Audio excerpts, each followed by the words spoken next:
할렐루야. 어김없이 올해도 올 한 해 끝자락에 서게 되었습니다. 매년 이맘때가 되면은 여러분이나 우리나 다 마찬가지겠지만 회한이 있지 않겠습니까?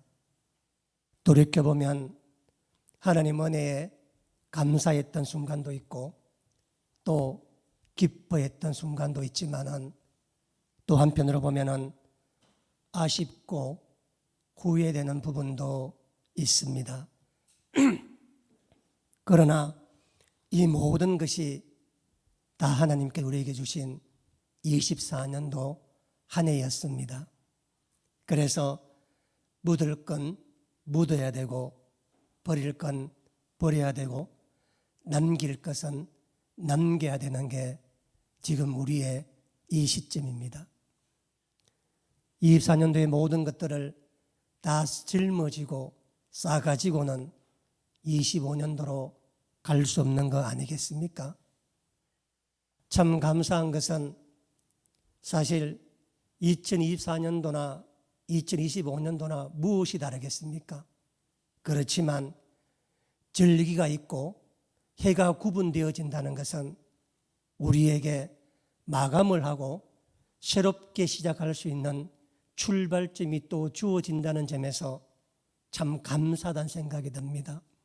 이런 구분도 없이 매듭도 없이 무작정 살아갔다면 얼마나 인생이 허무할까 하는 생각이 드는데 1년마다 그래도 절기가 있어서 한 매듭 짓고 또다시 매듭을 풀어갈 수 있는 시간이 주어지는 게 감사합니다. 매년 이맘때가 되면은 항상 제가 여러분들에게 이야기하는 내용이 있습니다. 지난 한 해 가운데 우리나라 최고 지성인들인 대학 교수님들이 2024년도 한 해를 사자성어를 통해 압축하는 말을 항상 발표하지 않습니까? 벌써 2001년도에 처음 시작했으니까 이게 벌써 24년이 되었습니다.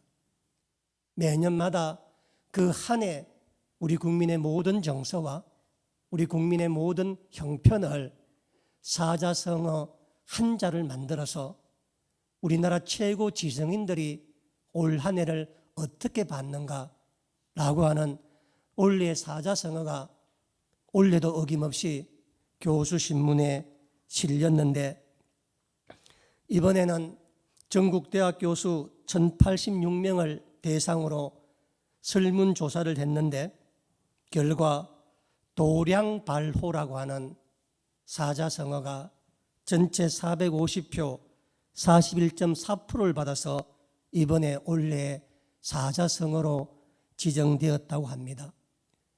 제가 그 뉴스를 보면서 도량발호라고 하는 사자성어를 제 평생 처음 들었습니다.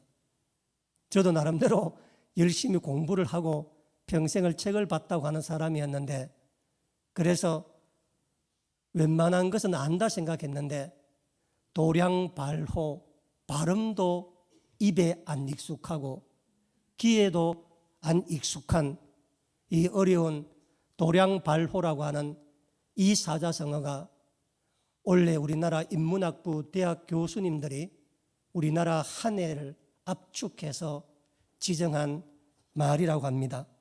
그런데 이 도량발호의 뜻이 무엇인가 하면은 제멋대로 권력을 부리며 함부로 날뛴다는 말입니다. 이 도량발호를 추천했던 중앙대학교 정태현 심리학 교수가 이렇게 이 추천한 내용을 이렇게 밝혔습니다. 도량발호는 권력을 가진 자가 높은 곳에서 제멋대로 행동하며 주변의 사람들을 함부로 짓밟고 자기 패거리를 이끌고 날뛰는 모습을 뜻하는 고어다라고 설명하면서 권력자들은 위임받은 권력을 사적인 이득과 편애하는 집단의 특혜를 위해 번번이 남용하고 악용하는 것을 비판하는 말이다 라고 이야기합니다. 한마디로 권력을 잡은 자가 자기의 이권을 자기 패거리들과 나누면서 함부로 날뛰는 것을 비판하는 고어가 도량발호라고 하는 사자성어라고 이야기합니다.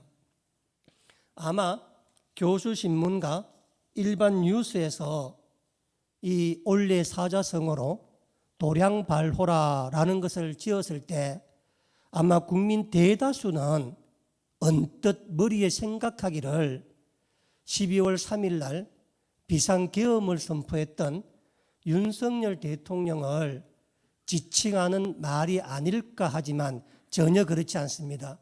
왜냐하면 교수신문에서 전국 대학 교수들에게 설문조사했던 기간이 11월 25일부터 12월 2일까지였었습니다.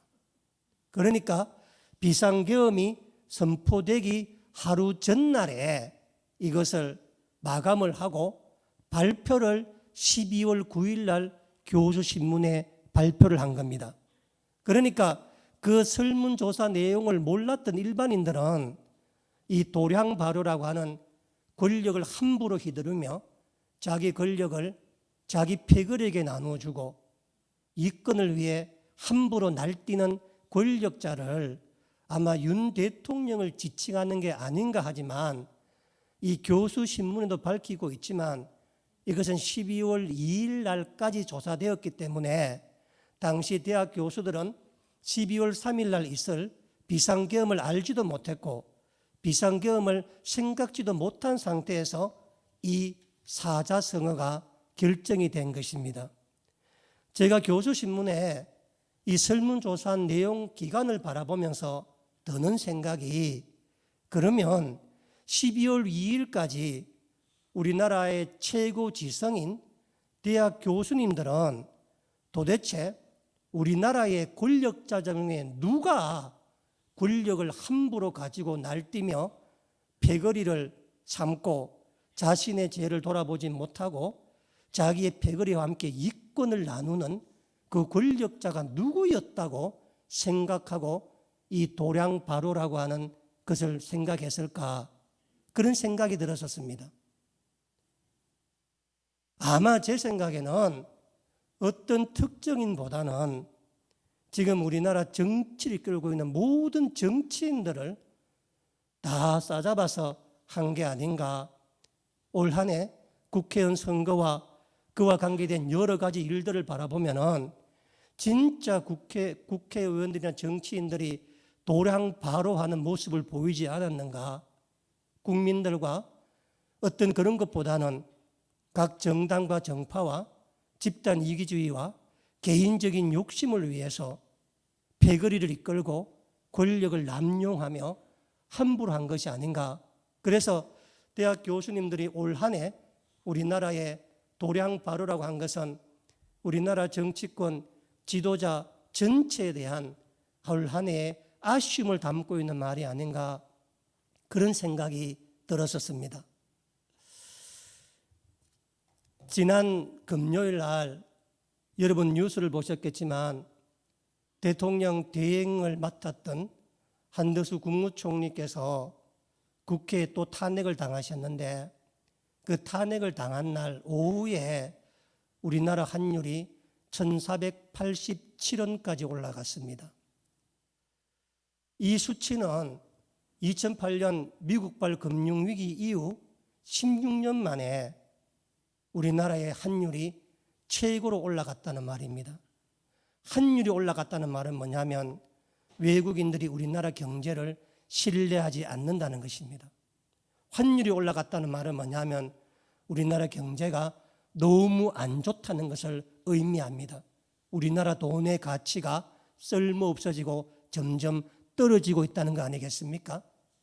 그래서 신문 방송을 보면은 자영업을 하시는 분들이나 사업을 하시는 분들은 정말 죽겠다는 말이 참 많이 나오고 있고 IMF 때도 그리고 코로나 때도 훨씬 더 좋았다는 말이 많이 나오고 있지 않습니까?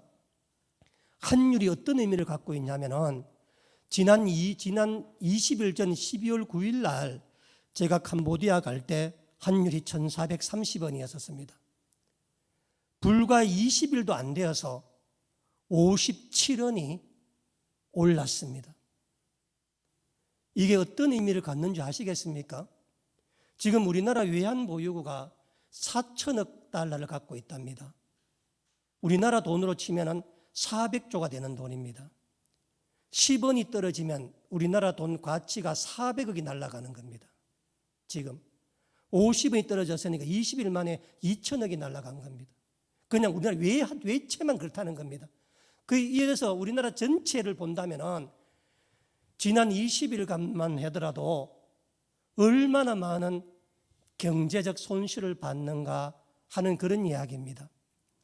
지금 우리가 캄보디아를 계획할 때가 10월 달이었거든요. 10월 달 환율이 1,340원이었습니다. 그랬는데 캄보디아 갈 때가 1,430원, 100원이 올라서 그때 우리가 원래 계획했던 것보다 우리가 쓸 수 있는 돈이 만약 1,000만 원 잡았으면 100만 원을 못 쓰는 겁니다. 그러다 보니까 원래 지출과 계획했던 부분들을 줄일 수밖에 없었고 그런 형편이 있는데 내년 1월 13일 날 필리핀에 저희들이 또 가야 합니다. 이번에 가서는 보홀교회에 여러 가지 일들을 많이 해야 되는데 또 많은 지출을 해야 되는데 1,500원까지 올라가게 되면 그 경제적 파급력이 우리에게 얼마나 어려운가라고 하는 것은 피부로 와닿습니다. 필리핀 이 일정도 10월 달에 계획해서 당시 10월 달 환율로 우리가 계산해서 준비해서 모든 것 다 막 작성한 겁니다. 그때보다 200원이 더 올라간다면 우리가 감당해야 할 이 재정적이 얼마나 큰가. 더더욱이 우리 선교센터에서 매월마다 해외 선교비를 보내는데 그 비용이 얼마나 크겠습니까? 그런 점에 본다면 진짜 국가가 위기와 어려움에 있는 겁니다.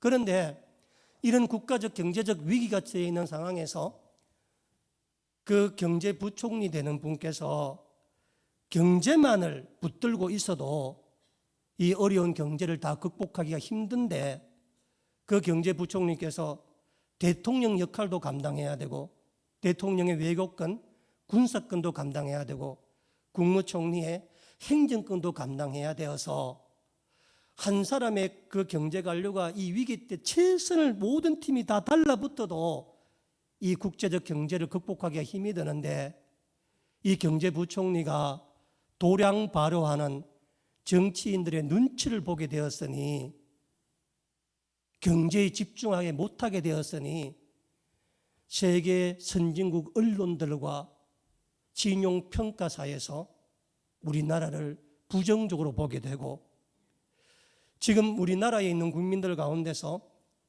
역대 최고로 미국 주식을 사기 위해서 미국 주식시장에 돈을 많이 가지고 갔다고 이야기합니다. 그래서 지금 우리나라 달러가 어려운 중 하나가 우리나라 국민이 우리나라 경제를 신뢰하지 못해서 미국 주식 사기 위해서 달러를 어마한 걸 미국 달러로 바꿔가니까 어려운데 빨리 나라가 안정이 돼야 되는데 그런 점에서 나라와 국가를 위해 기도하는 마지막 연말이 되어야 되지 않겠는가 하는 생각이 듭니다. 금요일부터 일어나는 답답한 현실과 송년주일 설교를 준비하면서 하도 마음이 답답해서 불현듯 수년 전에 이 송년주일 때 여러분께 나누었던 우스갯소리가 생각이 났습니다. 여러분도 기억을 떠올리면서 한번 생각해 보시기 바랍니다. 어느 바보가 세계 바보 콘테스트에 나가서 1등을 했다는 이야기입니다. 아마 기억나실 겁니다. 어느 날 바보가 여름날 창가에 앉아서 이렇게 바깥을 바라보고 있었다 그래요. 그런데 불현듯 갑자기 그 창틀 아래에 조그마한 새카만 게 뭐가 보이더래요. 창을 만들면서 목수가 실수해서 바깥에 못을 박았는데 목 길이를 계산하지 못해서 창틀을 뚫고 나와서 끝에 못이 조금 삐져나와 있는 것이었습니다. 오랫동안 녹이 슬어서 새카맣게 변했는데 아니 이놈 바보가 그게 팔인 줄 알고 단번에 잡았다 싶어서 있는 힘을 다해서 단번에 그 창틀을 쳤답니다. 그거를 쳤더니 순간 이 손바닥 끝에서 온몸에 번지는 고통이 와서 자기도 모르게 깜짝 놀라면서 뭐라는지 아세요? 아, 이 목이었구나. 그렇게 말했대니까. 무슨 얘기냐면 24년도 한 해에 내 판단, 내 지혜, 내 생각이 그렇게 옳다고 고집하며 살았는데 사실은 못조각을 쳐놓고 팔인 줄 알았고 못인 줄 알고도 끝까지 목이라고 우겨대는 우리의 미망의 모습이 한 해가 아니었는가? 사람은 돌이키기가 힘듭니다. 지금도 도량바로 하시는 분들이 마음을 놓고 자기 기득권을 놓으면 얼마나 일이 되겠습니까? 그렇지 않습니다. 그래서 내 판단, 내 지혜, 내 생각이 잘못될 수도 있다는 생각을 해야 되는데 전부 다 끝까지 못을 쳐서 손에 피가 나는데도 불구하고 목이라고 우겨대는 우리 사회가 어쩌면 지금 불행한 것이 아닐까 하는 생각이 듭니다. 우리가 사는 모든 공동체에는 위기가 있습니다. 문제는 위기를 어떻게 극복하고 어디부터 시작하는가가 중요하지 않습니까? 위기 없는 곳이 어디 있겠습니까? 오늘 우리가 보았던 이 본문 속에서도 위기가 있었는데 예수님께서 어떻게 이 위기를 극복했는지를 보여주는 아주 중요한 본문입니다. 우리가 너무 잘 알고 있는 오병이어의 기적에 대한 이야기입니다. 보리떡 5개와 물고기 2마리로 남자만 5,000명을 먹이고 전체 2만 명을 먹였다고 하는 기적 이야기 아닙니까? 이 오병이어의 기적은 놀랍게도 마태마가 누가 요한복음 4복음서 중에서 유일하게 공통적으로 나와 있는 오직 하나의 기적입니다. 그러니까 마태마가 누가 요한 4복음서 기자가 예수님의 행적 가운데서 가장 중요했던 기적을 이거로 본 겁니다. 나사로가 살린 것도 야이로의 딸이 살아난 것도 이것만 못했다고 보는 것입니다. 왜냐하면 이 위기가 나사로는 혼자 살아나는 거지만 여기는 2만 명이 감당해야 될 위기였기 때문에 그렇습니다. 그래서 오늘 이 문제를 어떻게 풀어가는지를 한번 보시면 올 한 해를 보내면서 우리 또한 우리 안의 위기를 어떻게 보낼 것인가 함께 생각해보는 시간 되었으면 좋겠습니다. 오늘 본문에서 가장 먼저 내 마음에 눈에 들어오는 단어가 뭐냐면은 우리 9장 12절 말씀 보세요. 날이 저물어 가매. 거기 줄쳐 놓으시기 바랍니다. 날이 저물어 가매. 날이 저물어 간다는 말은 시간을 표현하는 말일 수도 있지만 인생이 저물어 간다. 생명이 저물어 간다. 뭐가 다해 간다. 그런 의미에서 날이 저물어 간다는 의미는 반드시 시간을 표현하는 말이 아니라 밝음이 사라지고 어두움이 몰려오기 시작한다. 어떤 한 사태가 급변하고 위기로 변하는 것을 말할 때 쓰는 말 가운데 하나입니다. 같은 본문을 전하는 마태복음 14장 15절에 보면은 이렇게 시작합니다. 저녁이 되매. 마가복음 6장 35절에는 때가 저물어 가매. 그래서 단순히 시간을 표현하는 말일 수도 있겠지만 지금 이 베세다 빈들에 있었던 예수님 공동체 안에 날이 저물어 가고 때가 저녁이 되며 저물어 간다고 하는 것은 뭐냐면 은유적 의미에서는 어떤 위기가 오고 있다는 것입니다. 왜냐하면 이 베세다는 어디 있냐면은 여러분 머리로 생각해 보면 이스라엘의 갈릴리 호수와 그 위에 요단강이 내려오는데 요단강과 갈릴리 호수의 경계분 근처에 있는 진짜 작은 어촌 마을입니다. 베세다라는 뜻이 뭐냐면은 어부의 집, 고기 잡는 사람의 집 그런 뜻인데 그 베세다 빈들에 지금 2만 명의 사람들이 와 있는데 날이 저물어 가고 있다. 저녁이 되어 가고 있다는 것입니다. 거기에 모인 2만 명은 무작정 예수님을 따라온 사람들입니다. 예수님만 바라보며 여기가 어딘지도 모르고 어떻게 하는지도 모르고 오직 따라왔던 사람들이 2만 명이나 그곳에 모여 있는데 날이 저물어 간다. 저녁이 되었다. 때가 저물어 간다. 이 표현을 하고 있는 겁니다. 이렇게 때가 저물어 가니까 제자들이 걱정이 되었습니다.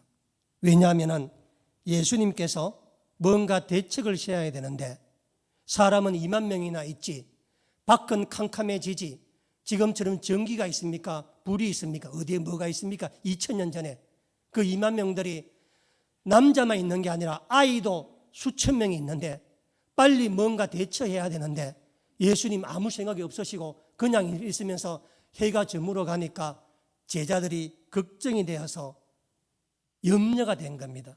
그래서 날이 저물어 가매라고 하는 이 단어가 우리에게 참 많은 생각을 하게 하는 말입니다.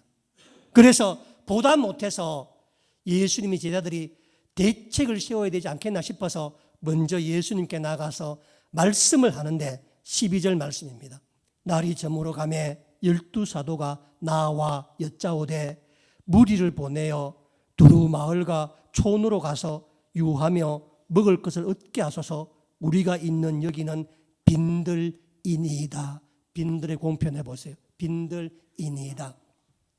동일 본문 마태복음 14장 15절에 이렇게 말합니다. 절 보세요. 한번 들어보세요. 저녁이 되매 제자들이 나와 이르되 이곳은 빈들이요 때도 이미 저물었으니 무리를 보내어 마을로 들어가 먹을 것을 사 먹게 하소서. 예수님 12제자는 위기의 상황을 정확하게 알고 있었습니다. 예수님, 여기는 빈들입니다. 광야입니다. 아무것도 없는 곳입니다. 그리고 때가 이미 저물었습니다. 그러니 이 무리로 하여금 마을로 보내어서 저들 스스로 마을에 가서 사 먹도록 빨리 조처를 해야 됩니다. 더 어두워지면 갈 수도 없습니다. 라고 문제를 정확하게 파악하고 지적합니다. 때와 그리고 상태를 정확하게 파악합니다. 그러나 제자들의 이 말에는 두 가지의 모순을 담고 있는 말입니다. 첫 번째가 뭐냐면은 제자들이 무리를 마을로 보내라 이야기를 합니다. 여러분, 2000년 전에 이스라엘 수도였던 예루살렘의 전체 인구가 3만 명입니다. 2000년 전에 예수님 태어났던 베들레헴의 전체 인구가 200명입니다. 지금 2000년 전에 시골 구석인 이 갈릴리 호수의 북쪽에 있는 이 작은 마을 베세다의 인구가 몇 명이었겠습니까? 내가 아무리 많이 잡아도 100명이 안 됩니다. 100명이 안 되는 시골에 2만 명이 갔다. 여러분, 2000년 전에 양목의 인구가 몇 명이었겠습니까? 2000년 전에. 지금 21세기 지금 양목면 인구 전체가 9천 명밖에 안 됩니다. 9천 명밖에.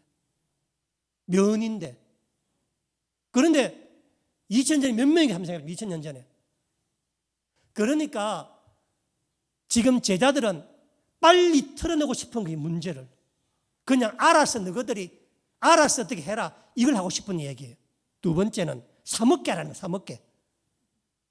여러분, 돈이 있으면 날이 저문 게 걱정돼야 안 돼요.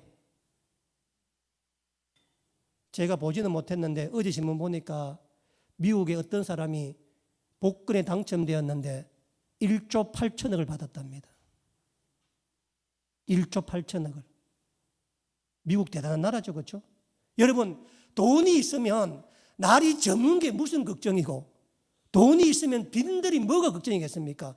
왜요?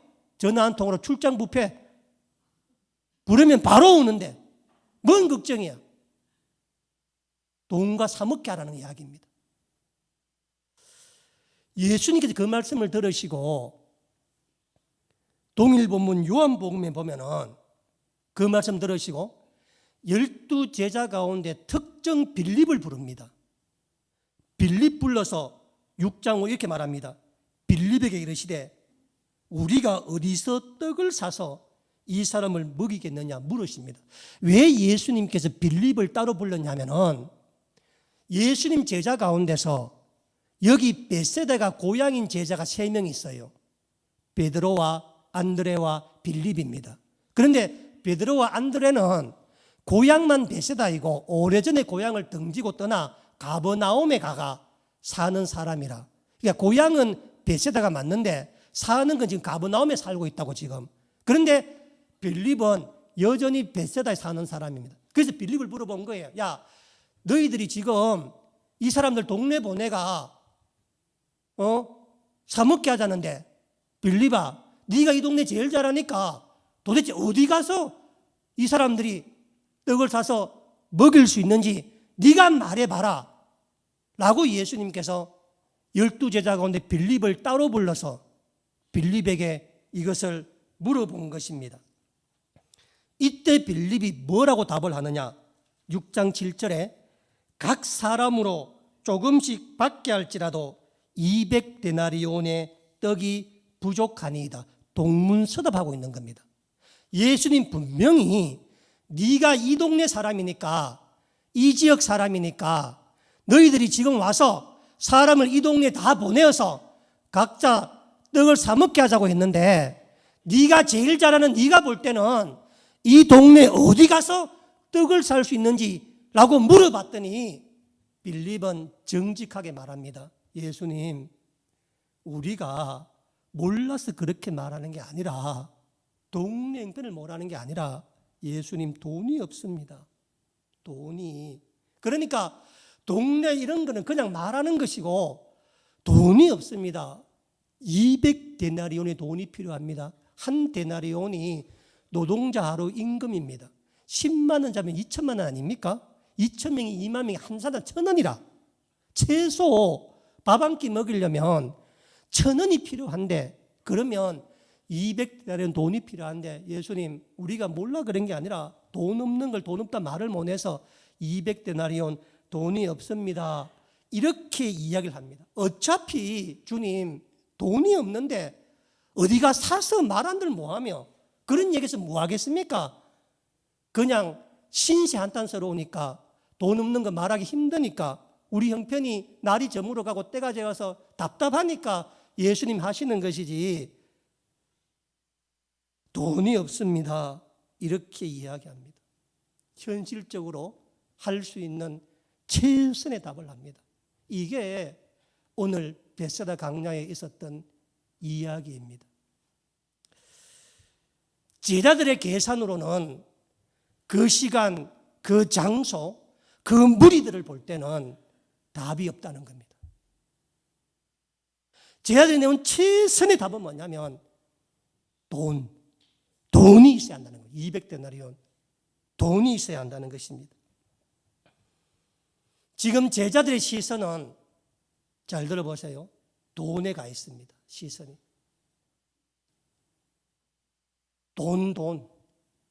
돈이 있어야 해결된다. 돈을 갖고 와야 먹일 수 있다. 돈 없으면 안 된다. 당연하지 않습니까? 누군들 생각하지 않겠습니까? 누군들? 그러나 예수님의 제자가 누군들 생각하는 그 생각을 한다면 주님이 그들을 부를 까닭이 뭐가 있겠습니까? 예수님의 계산과 제자의 계산이 달라요. 같은 공간, 같은 시간, 같은 무리를 보는데 제자들의 계산은 200데나리온이 있어야 되고 예수님의 계산은 보리떡 5개와 물고기 2마리만 있으면 된다는 거니까. 할렐루야. 계산이 달라지면 답이 달라지는 거야. 계산이 달라지면. 도량발로의 계산으로는 우리나라에 미래가 없습니다. 권력을 위임받은 자가, 권력을 가진 자가 자기 권력을, 자기 패거리를 위해서, 자기 자신을 위해서 쓰는데 어떻게 이 나라가 나아갈 수 있겠습니까?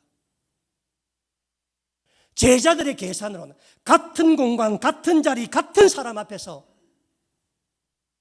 제자들은 돈만 바라보니까, 시선이 돈에 가 있으니까, 시선이 현실에 가 있으니까 200데나리온 돈밖에 답이 없는 겁니다. 예수님의 계산은 너희 가운데 있는 보리떡 5개와 물고기 2마리로 충분하다는 겁니다. 어떻게 됐는가? 17절 말씀, 16절 말씀 보세요.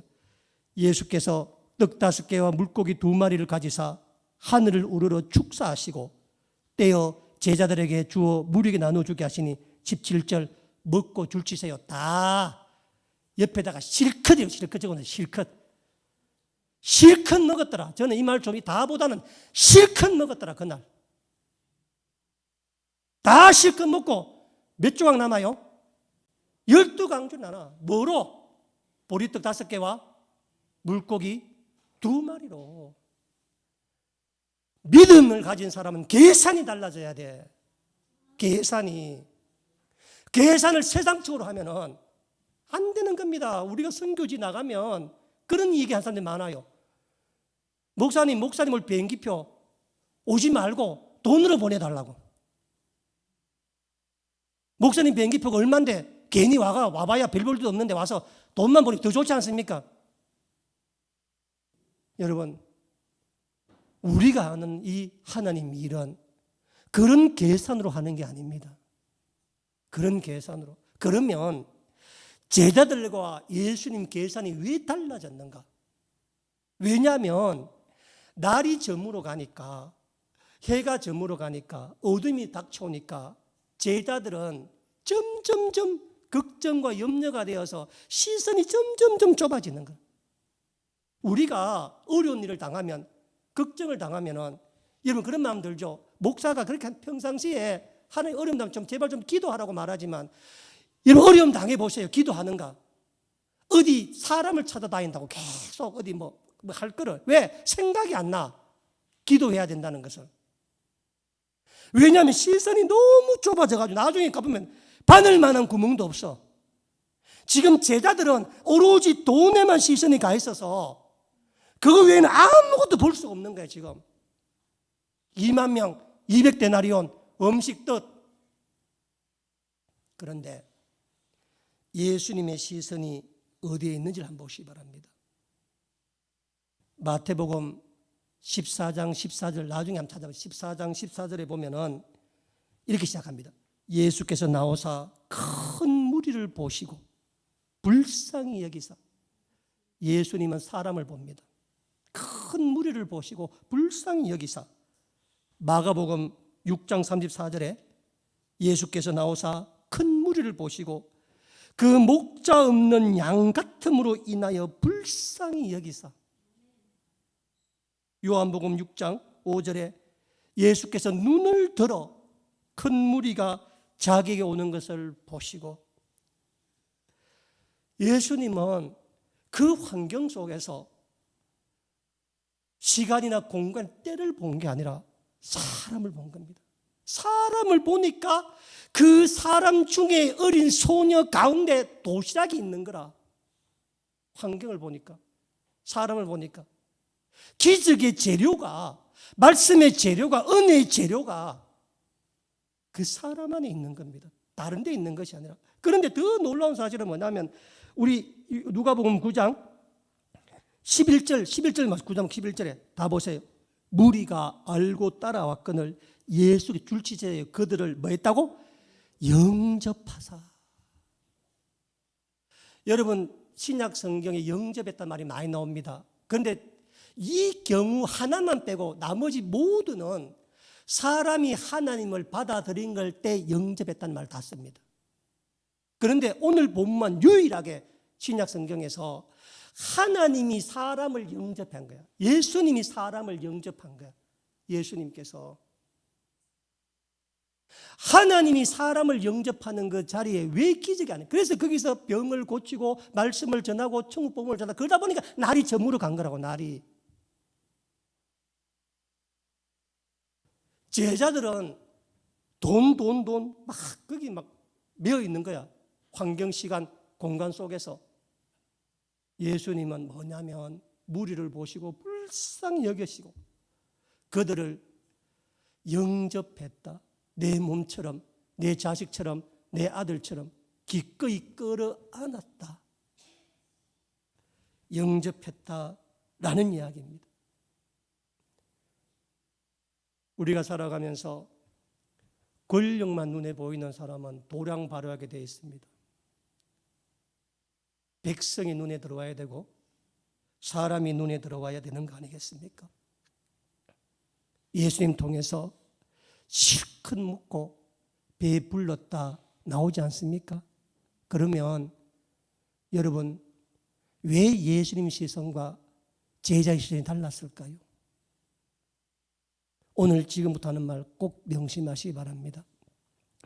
제가 목회자로 30년 사역하면서 성도들이 제일 어려워하는 말씀이 뭐냐면 구원에 대한 말씀입니다.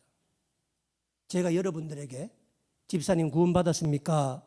라고 물으면 아마 여러분들 가운데서 선뜻 답하기가 쉽지 않을 겁니다. 진짜 내가 구원 받았나? 라고 생각하고 또 제가 여러분들에게 장로님 구원을 설명해 보세요 라고 하면은 설명을 못해요.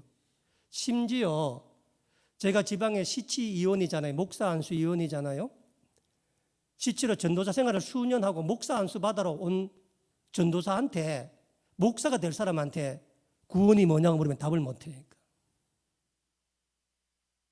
그래서 교회를 다니는 근본적 이유가 구원을 받기 위함인데 맨날 구원 이야기하는데 정작 구원은 남에게 설명하기도 어렵고 그 뜻이 무엇인지도 잘 모른다고 다 생각합니다. 그래서 제가 구원받았습니까? 물으면 머리만 끌고 답을 안 해. 아이고 목사님 다 알지 않습니까? 이렇게 이야기하고 아이고 그런 걸 왜 물어보십니까? 불편해 합니다. 불편해.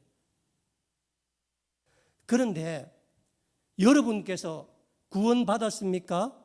라고 물을 때 구원이 뭐냐고 물을 때 여러분이 불편해하고 여러분이 답을 잘 못하고 여러분 자신이 구원받았는지 안 받았는지를 잘 모르고 확신도 못하고 그래서 구원파란 이단이 나오잖아요. 그렇죠? 구원파란 이단이 그분들의 무기가 그런 거예요. 아니 사람이 태어나도 생일과 태어날 시를 다 아는데 아니 네가 구원받았다면서 구원받을 시간 날짜를 모른단 말이야. 이런 말도 안 되는 소리를 하는 사람들이 있습니다. 그런 사람 만나거나 말도 듣지 마시기 바랍니다.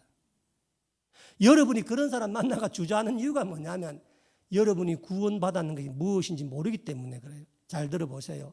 제가 오늘 신학적으로 설명해 드릴 구원이 뭔지에 대해서 구원이라고 하는 것은 다른 게 아니라 여러분의 시선이 어디에 가 있느냐가 신학적으로 구원을 말하는 겁니다. 예를 들어 이런 겁니다. 내가 예를 들어서 내가 어느 집사님한테 집사님 구원받았습니까? 라고 물으면 이분이 구원받았는지를 선뜻 답을 하지 못하는 이유가 뭐냐면 구원받았다는 이 질문에 대한 시선을 자기에게 두기 때문에 그래요. 그러니까. 무슨 얘기냐면 나 같은 자가 구원받았나? 나같이 못난 자가 구원받았나? 이런 자 구원받아 세상 다 웃지 않겠느냐? 그렇게 생각하는 겁니다. 그런데 구원받았습니까? 라고 하는 질문의 신학적 뜻은 뭐냐면은 네가 구원받을 만한 조건이 있는 게 아니라 네같이 못난 자도 천지를 창조하신 하나님이 널 구원하실 거라는 걸 네가 믿느냐 이 말입니다. 내가 구원받을 자격이 있느냐, 내 안에 구원받을 확신이 있느냐, 내가 구원받은 징표가 있느냐를 묻는 게 아니라 나는 탕자 같지만은 나는 형편없는 사람이지만은 그런 나도 하나님이 값없이 은혜로 구원해 줄 수 있는 그 하나님을 네가 믿느냐 이 말입니다. 그래서 구원받았느냐 물을 때 그 시선이 내게 오면은 세상에 구원받을 자가 누가 있어요? 아무도 없지. 여러분 안에 구원받을 만한 게 있어요? 없어요?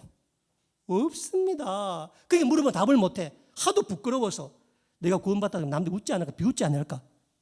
남들이 뭐라 할까?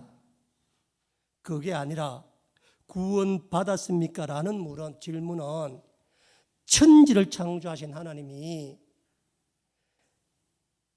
나같이 형편없는 자도 은혜로 값없이 구원해 줄 수 있는 분임을 네가 믿습니까? 라는 이야기입니다.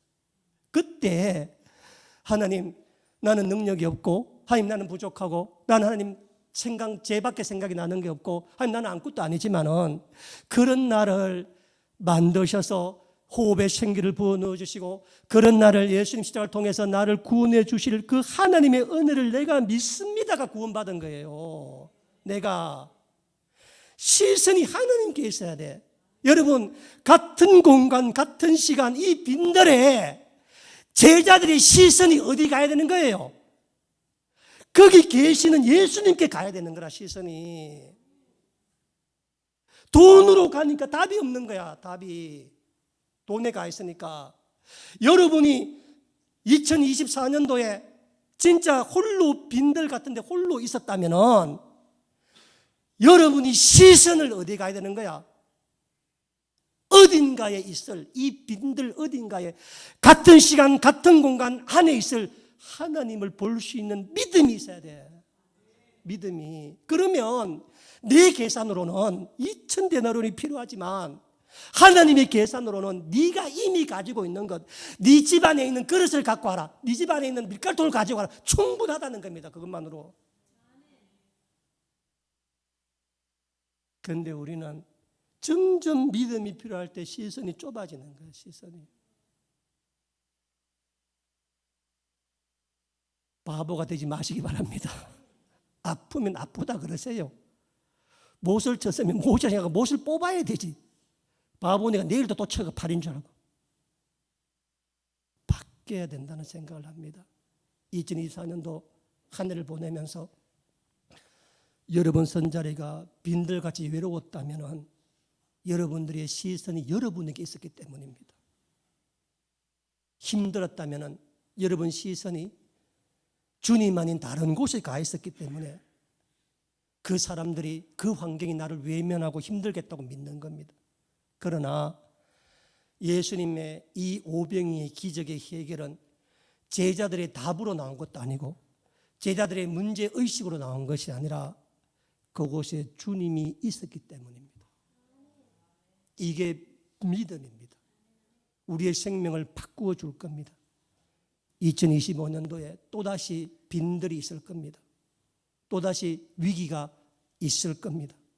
환경에 어려움이 있을 겁니다. 그때 홀로 있지 않는 것, 이걸 깨닫는 게 믿음입니다. 하나님 어딘가 나와 함께 계시고 내 계산과 다른 계산하시는 그 주님을 바라볼 때 우리 인생이 2020년 더욱더 달라지지 않을까. 그 믿음, 그 기대 가지고 나아가는 우리 모두를 축원합니다. 기도하겠습니다.